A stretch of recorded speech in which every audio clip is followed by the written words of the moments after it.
Hello folks, Alex here. This is Alex Unabridged, and today I want to have a little chat about what makes something trashy literature in my eyes, and also how I spot trash out in the wild.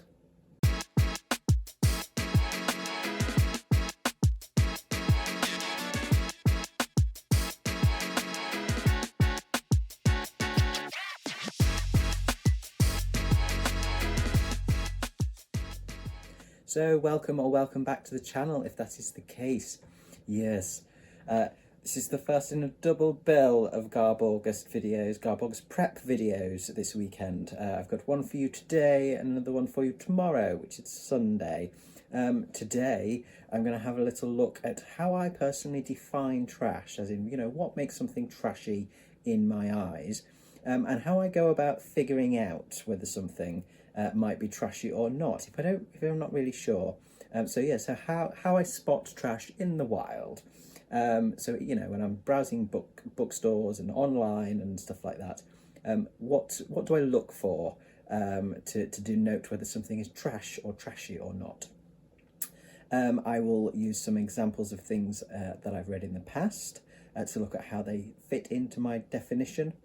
So that's what we'll do today. Tomorrow, the second part of my double bill is my trash pile of possibilities.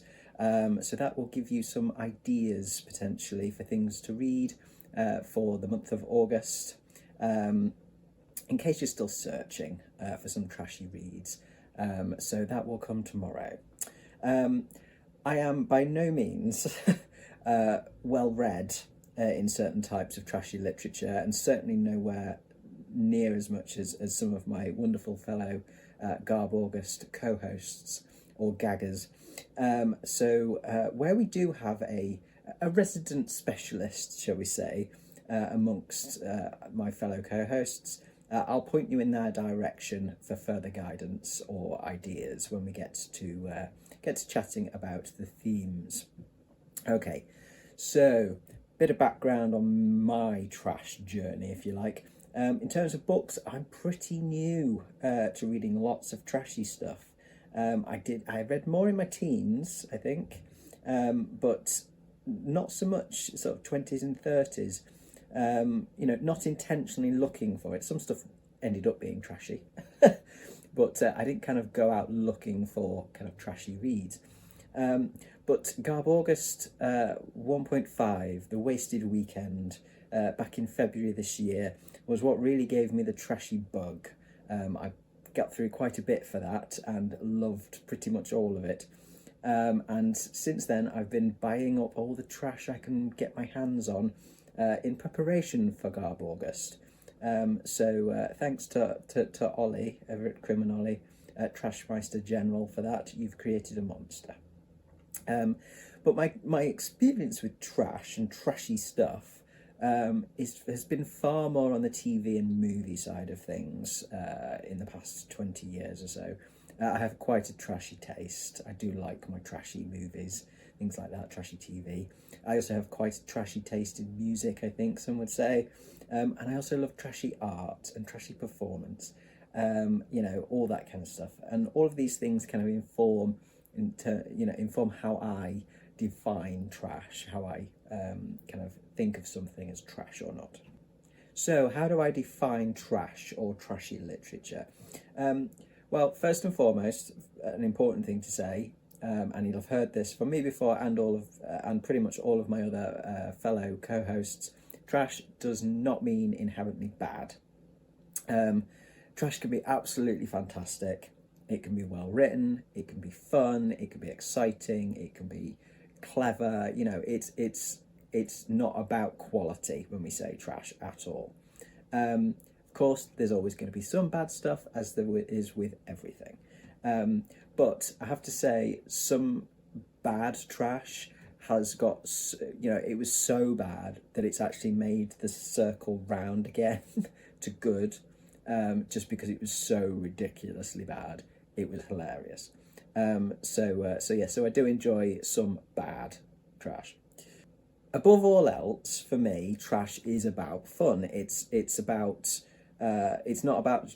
trying to say anything profound or challenge me to think differently, or leave me with kind of things to mull over long after I've finished the book. It is about entertainment first and foremost. It's appealing to my base emotions, if you like. It's appealing to, you know, fear. You know, you want that quick kind of frisson of energy from scares. You know, excitement and adventure and tension and stuff like that. Titillation. You know, there's the sexy elements of romance or vintage smut, or where it comes in anywhere else. It's often fun. It's often funny as well, depending on how it's written and when it was written. You know, there's a certain kind of dreaminess about some stuff. You know, say some category romance. I like happily ever afters, and so there's that kind of nice kind of sort of heartwarming side to it as well. But mainly it is about pure, unadulterated pleasure of reading, consuming a story for entertainment purposes alone. I'm not going into something looking for it to say anything other than just here's a fun story, have at it. It might appeal to a fandom. I think some trash, certainly when you're talking novelizations and tie-ins and things like that, you know, they're appealing to a fandom. They're appealing to an already interested base of people, and they might be written to cash in on a you know a well-loved or popular sort of story. But that doesn't necessarily mean that they're bad. In fact, you know, I think some work that's derivative of kind of the original idea that was popular, then there's a load of stuff that comes afterwards. You know, some of that stuff can be better than the original in some cases. So yeah, it can be great stuff. And just because it's kind of written for a market doesn't necessarily make it bad. So how do I know if something's trashy or not? Well, I don't always. Sometimes there's a general feel to a book's description or its general presentation makes me suspect strongly that it's trash. There's a certain kind of je ne sais quoi or mise en scène about something that makes me kind of go, yeah, it's probably trash. But a lot of the time, I can't necessarily label something as trash until I've read it. If it's not something that kind of we've talked about or is kind of a bit more widely discussed, say, as part of GarbAugust in terms of, you know, certain men's adventure authors, for instance, or certain horror authors, etc. If it's something that I've never heard of and I can't necessarily find anything out about it, certainly modern stuff on, say, Kindle, I won't necessarily know if it's trash or not, and so I'll just read it and find out, but I won't be able to label it as trash until I've actually finished it. So there are some general indicators I look at for whether something might be trash or not, and these kind of apply to all the different sorts of themes that we have as part of the GarbAugust kind of lineup. First of all, is it part of a really long series? There's plenty of stuff that has gone on, you know, sort of certainly 20 plus books, 30 plus books, and then there's some stuff that, I mean, some men's adventure I think goes beyond the 100 mark. You know, there's the things that are in a long series that are obviously kept writing, you know, either it's the same author or it started off as one author for a bit and then other people come in to write it, you know, that kind of thing, where they're getting churned out. I think that's probably a good indicator that it might be trash. Is there likely to be a lot of sex and or violence? You know, certainly gratuitous stuff. I think that's a pretty good indicator, and you can usually get a good idea of that by reading the blurb of the book. Does the plot sound rather ridiculous? Again, a good indicator from the blurb, whether it's action, horror, romance, whatever it is, sci-fi. Is the plot, you know, ridiculous to the point of getting, you know, certainly getting towards the funny side of things? You know, that's a sensational plot, should we say, rather than ridiculous. That's another good indicator. Sensationalism. Is it written under a pseudonym, or potentially ghost written? That's another thing that I look for. You know, it's, for some authors, they might have written non-trashy stuff, not necessarily, you know, highbrow, high literature stuff, but just, you know, stuff that isn't necessarily that trashy. And then they've written some trashy stuff on the side that they've done under a pseudonym. That's something to look for me. And I think, as somebody who kind of goes on the visual side of things a lot, the cover design, I do tend to use cover design to give me a good indication of whether something is trashy or not. Certainly for some of the older stuff like Paperbacks from Hell, I think there's a very particular kind of cover design. You know, I think the same can be said for Men's Adventure and stuff like that. That, you know, there's a trend with it, and it makes it easier to kind of spot what might and what might not be part of that kind of group of sort of that trashy genre, if you like. But, you know, again, it's still an indicator. You can't always tell. So let's have a little look at some of the GarbAugust themes and some examples of, you know, genre-specific indicators that I can kind of find from some of my past reads. So let's start off with the category romance. I have read some Mills and Boon, which is the British version of Harlequin romances. They're the best known, but I read them, a couple of them, as a teenager.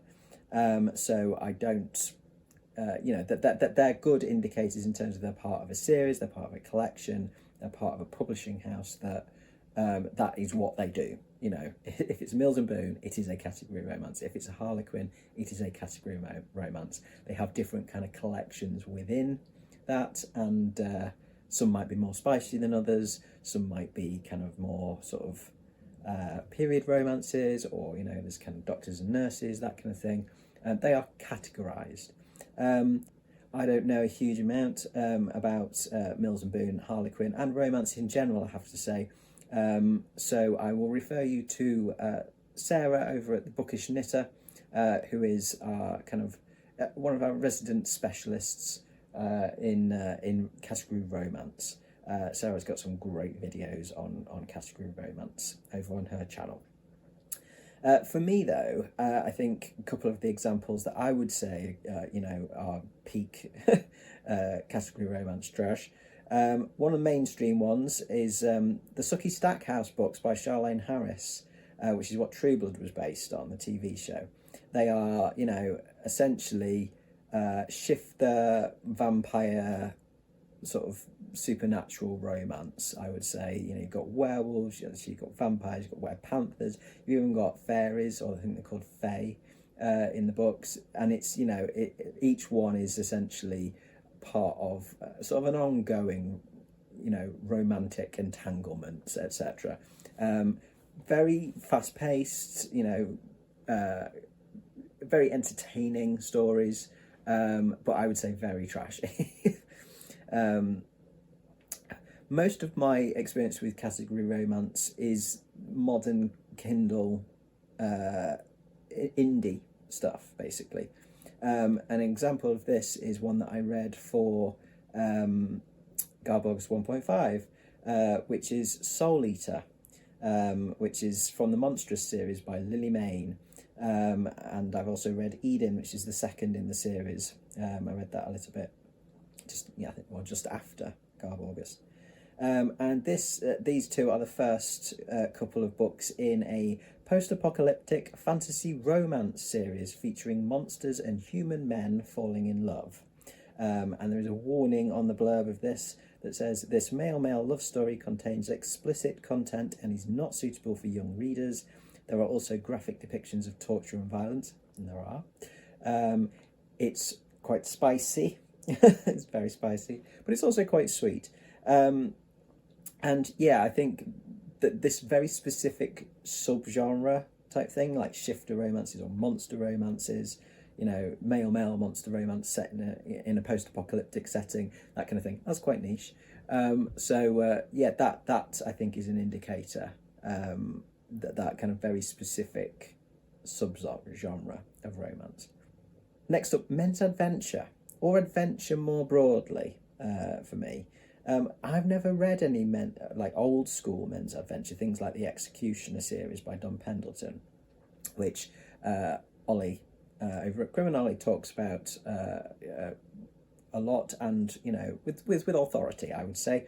So do check out some of his content on the men's adventure side of things. It's very useful. I do have one of the Executioner books on my pile of possibilities, so I will. This will be my first time with some men's adventure this GarbAugust. I don't read a huge amount of adventure at all. I think probably the only thing that probably could be classed as men's adventure that I've read would be something like Bravo 20 by Andy McNab, which is, although it's a kind of memoir about Andy McNab's career in the Special Forces in Iraq in the first Gulf War. That it's still got that kind of action adventure feel about it, from what I remember. So that potentially could go into the men's adventure. It's often often seems to be kind of a military setting, or you've got vigilantes or spies, or that kind of thing if you're looking at real world stuff, or you've got kind of post-apocalyptic things. And lots of guns, lots of explosions, probably some sex, quite a lot of violence, that kind of thing. There's a lot of stuff out on Kindle that's kind of military based, which looks quite trashy, but I'm not sure how trashy it actually is. There's plenty of sci-fi action and adventure, and kind of conspiracy theory, spy stuff, that kind of thing, and a lot of post-apocalyptic stuff as well. What I do to try and discern whether this might be trash or not is I try and imagine what the trailer, if it was a movie, if it was going to be made into a movie, what would the trailer look like? Would it be full of just explosions and men running around looking cool with guns and very little speech, and one of those really kind of overly dramatic, really deep voiced American voiceovers? I think you probably know the sort I mean. If it's got that kind of trailer in my head, then yeah, it's probably trash. I also asked myself, basically, could I cast Dwayne Johnson in this? Is a bit of a benchmark for me. I love Dwayne Johnson movies. They are total trash, and I love them for it. Things like Rampage, which is based on a video game, and just utterly ridiculous, but I love it. All of his disaster movies, that kind of thing. Fast and Furious is the only ones that I'm not a fan of. But yeah, can I cast Dwayne Johnson in it, or Jason Statham, or Gerard Butler, something like that, or even Nick Cage? Anything, if I can put them into my idea of what a movie of this book might be, then that's probably speaking to trash. The other thing that I look at is could it be kind of Austin Powers-esque? Is it kind of a bit of action and adventure, sort of spyish stuff, but with a bit of sex comedy mixed in? Kind of almost like the Roger Moore Bond movies of the 70s. That's going to be trashy adventure stuff. So yeah, I'm not particularly well versed on men's adventure. Hopefully I will be slightly more so after this GarbAugust, but that's kind of how I kind of look at stuff to kind of try and figure out whether it's going to be trashy or not. Okay, Paperbacks from Hell. This is a bit more my jam because I'm a horror fan. Although I am still reasonably new to the Paperbacks from Hell, my horror experience is kind of more sort of mainstream, but not necessarily trashy. Although I think there's certainly Stephen King's which are trashy, and certainly some of the Barkman books are much more trashy, and especially because they're written under a pseudonym. So there you go, a marker of potential trash. So yeah, stuff like that I'm more well versed in. But yeah, the actual Paperbacks from Hell, I've only read a few, but I think they're just a much more easy thing to kind of point at and kind of go, yes, trashy horror from the 1970s and 80s. There's plenty of things that kind of denote trash to this, killer animals and bugs and things like that. that have come off the back of some of them, you know, sort of original sort of killer animal things. So like Jaws spawned a whole host of kind of killer animal stuff. Killer and demonic children, that kind of thing. Vampires, werewolves, zombies, you know, they are a regular things that show up in these books. Cryptids, conspiracy theories, all that kind of stuff.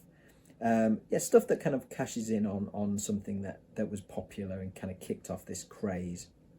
In terms of like, you know, movie and TV analogy that like I used for the Men's Adventure, it's kind of like if I can look at something and, you know, kind of look at the cover and read the blurb and think, yeah, this is going to be like a B movie. It's going to have probably terrible but hilarious special effects, truly ridiculous plot lines, then yeah, it's probably going to be trash. Likewise, if I look at something and think, yeah, this looks like it could be, you know, a good fun slasher, like something like Scream, something like that, which I consider like peak trash, but I love them.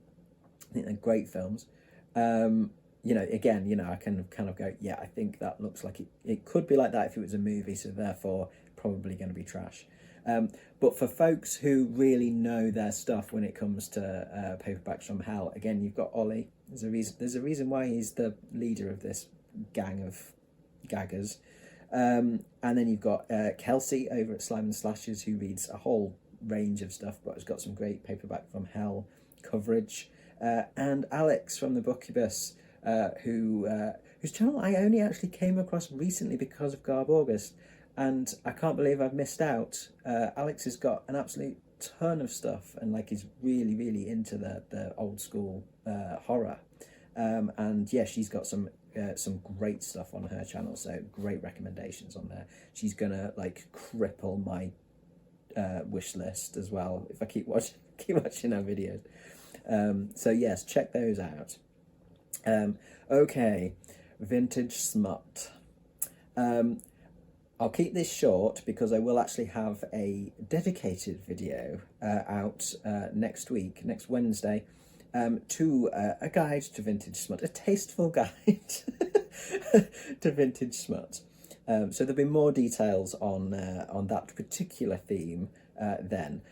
So yeah, some of my fellow co-hosts and I will be doing some kind of, you know, little guides essentially to some of the GarbAugust themes with kind of, you know, a definition, some ideas of things that you might want to read, what fits into that kind of theme, and I selflessly volunteered to do the vintage smut one. Nobody else seemed to want to do it, so I'll take one for the team on that.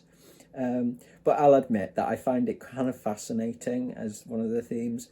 I find it quite interesting to see how like the language of the writing has changed over time, the kind of the representations of sex and gender and all that kind of stuff has changed, you know, and also just because often it's hilariously bad in the way that the sex is written. So yeah, so there'll be more vintage smut stuff from me coming on Wednesday, but for now I'll just say that I'm defining vintage as 25 years old or older.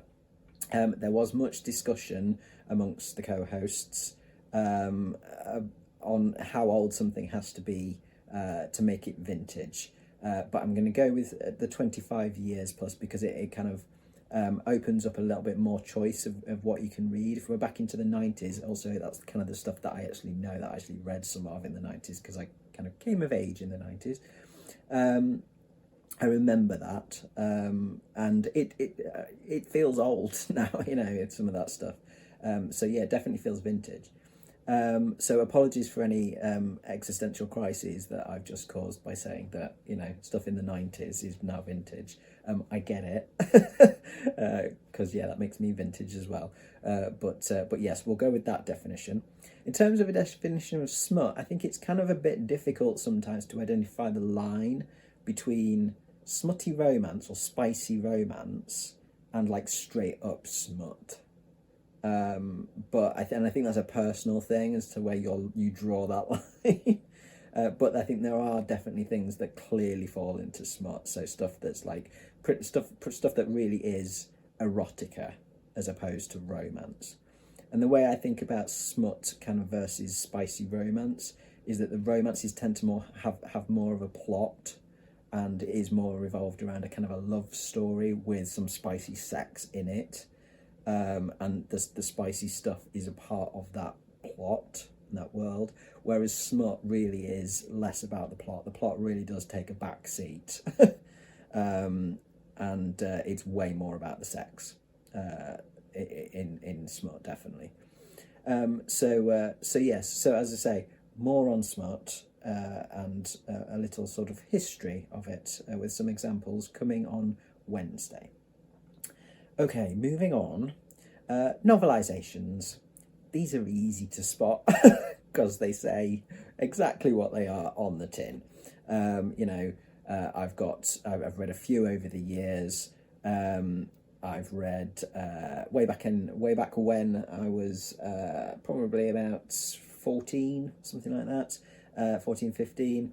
I read Infinity Welcomes Careful Drivers by Doug Naylor, although sometimes it's listed as Grant Naylor, and Grant Naylor is an amalgamation of two people, one of which being Doug Naylor, and I think it's Rob Grant, potentially. And they are the creators of Red Dwarf, and this is a spin-off, prequel, tie-in type thing to Red Dwarf, the comedy series, British comedy series, which I absolutely loved. So that's one of them. I've read Alien Covenant Origins. I read that for GarbAugust 1.5. That's by Alan Dean Foster. And that was excellent. I was really impressed with that. That's a tie-in.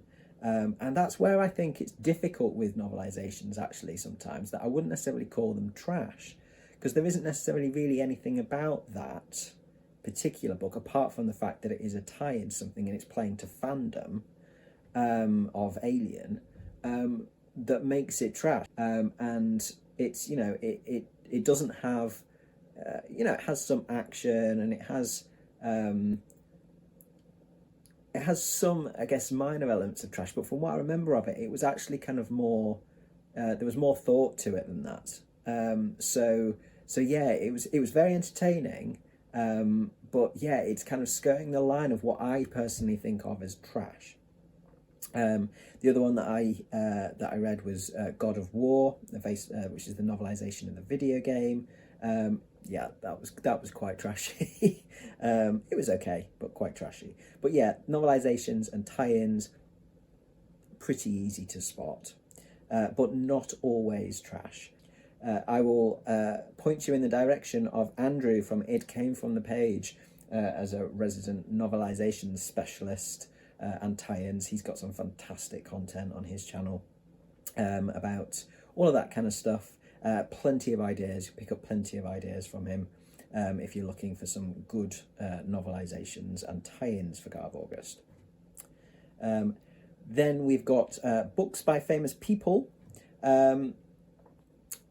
I think these, again, relatively easy to spot in terms of, you'll know if it's a famous person who's written a book. A famous person not known as a writer having written a book. Whether it's trash or not remains to be seen sometimes. I mean, certainly some things I think are done to cash in on the author's name, and I think that can make them quite trashy. Certainly if they're ghost written, and therefore they really are just using their name to sell a book that they haven't actually written. But I think they also have to have elements in the story that are trashy to make them trash. Just because it's a book written by someone famous doesn't necessarily make it trashy for me.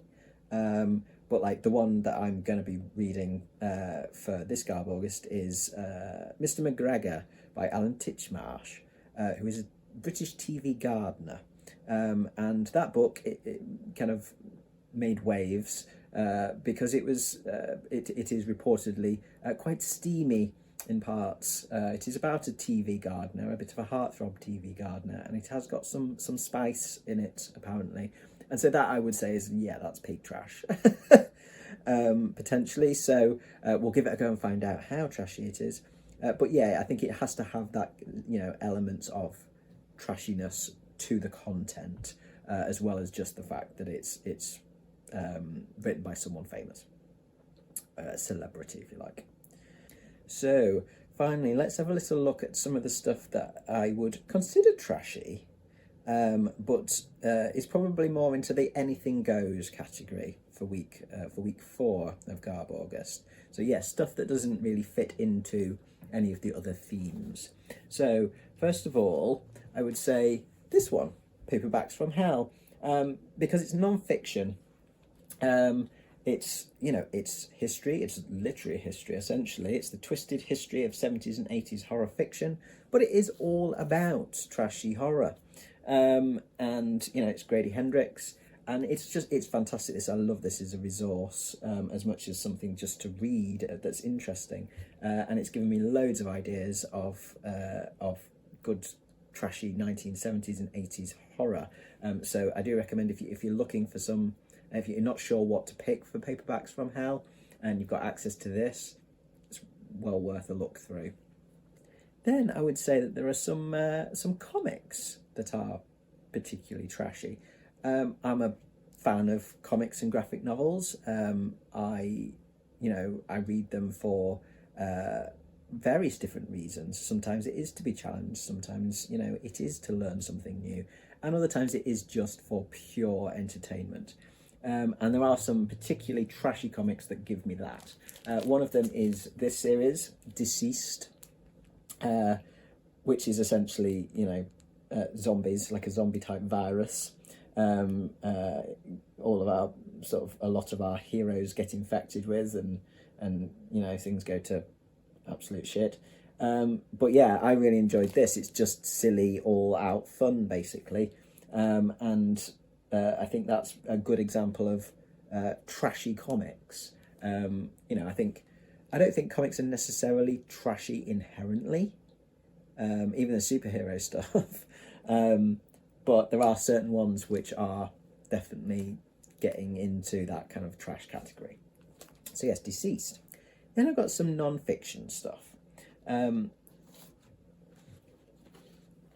these two particularly. 24 and Philosophy and True Blood and Philosophy. I very much enjoyed these when we got these, because there were two TV series that we really liked, two trashy TV series. I mean, 24 Men's Adventure, really, and True Blood, which I already talked about. You know, it's based on the Charlene Harris Sucky Stackhouse books. You know, shifter vampire romance kind of trash. And yeah, Philosophy. You know, these are really kind of, they're quite useful in terms of you know, kind of getting your head around some philosophical principles, concepts and stuff by relating it to your TV series that you know and love. But I think there is something particularly trashy about writing a philosophy book about a trashy TV series, and so I would say that there's a definite trash element to these. But they are good. I enjoyed them. They were useful, but they allowed me to kind of enjoy the trashiness of the TV series in a different way. But it doesn't make it any less trashy by reading these and kind of, you know, looking at some of the philosophy within the stories. So yeah, two trashy philosophy books. Then we've got what I would call, I guess, a novelty book, and I guess there's probably quite a few of these around. And this one is Nuns Having Fun. This is one that I think was bought for us as a little gift, a silly gift, you know, as somebody comedy gift, and it's full of pictures of nuns. You know, nuns on roller coasters. You know, nuns paddling, nuns playing Twister, all that kind of stuff. Random stuff about nuns, and lots of little, you know, kind of bits of writing in its, you know, facts about nuns, not really facts about nuns. And yeah, it is highly amusing in parts, you know, and it is just done because nuns are, I think, inherently can be quite funny. But yeah, total trash book. So yeah, I think there's probably quite a few sort of little kind of novelty books like this out and about, which I would say are trash. And then finally, I've got a couple of art books for you. So I love all kinds of art. I like, kind of, I suppose, what the art world would call high art. And I like, trash art as well, essentially, popular art, lowbrow, whatever you want to call it. I love it. And the first one is a book that I've shown before. It's one on my top 10 art books list. This is Custom Graphics, Hot Rods, Burlesque and Rock and Roll. And I think there's definitely something trashy, certainly about burlesque. That the kind of the sort of the imagery around this sort of custom culture. It's got some fantastic sort of trashy artwork in it. I better not show you that one. That's a little bit risque. A bit too much nudity. Stuff like this. Very trashy art. But I love it. It's great, and it kind of gives me it's entertainment value. It's I like some of the the color combinations. It gives me inspiration. It's just really good fun to look at, and there's a skill to it. And I think that's the thing with all trash, actually, that the really good trash is it's good because there is a skill to it, and somebody's got that skill. Just because it's trashy doesn't mean, as I say, it goes back to that, it doesn't mean that it's bad. It can be well written, and whether it's art or movies, or TV shows or books, there is a skill to creating something that is trashy and good. The final book that I've got then is this one, which is Burlesque and the Art of the Tease by Dieter von Teese. And I think burlesque is quite a trashy performance form, and I love burlesque. I used to do burlesque. I used to run a burlesque night, burlesque and drag night, and it was wonderfully trashy and great fun. So yeah, burlesque, and then flip it over, we've got Fetish and the Art of the Tease. And yeah, this is quite a trashy book. Again, this is one that I can't show you a huge amount from because there is quite a lot of nudity, quite a lot of risque imagery in it, but there is a lot of writing from Dieter von Teese in it as well, about burlesque, about fetish culture. It's interesting, but it is about trashy things, and is therefore, I think, quite trashy. So yes, it's a great book. It's again, it's fun and it's entertaining. This one to read. And it's got some great images in it. There is some art to it again. It is an art book, but that doesn't make it any less trashy. So yes, so that is the final example. So I think that is everything from me today. So that gives you a little bit of more of an idea of what I think of as trashy stuff, how I define trash a bit, and what I do to try and spot trash out in the wild. Do let me know in the comments if you have a very different definition of trash, or if you have any more tips and tricks for spotting trash whilst you're out looking for books in bookshops and online, etc. Thank you very much for watching today, folks. As I say, I will be back tomorrow with my trash pile of possibilities. It is rather a large pile because I can't make a decision on a TBR, so I've just got a ton of stuff that I will mood read. So tune in tomorrow to see what I've got on that list, and you might find some ideas for your own trashy reading within it. But yes, if you did enjoy this video, please do consider giving me a like and subscribing for more content coming very soon. But from me, for now, stay trashy.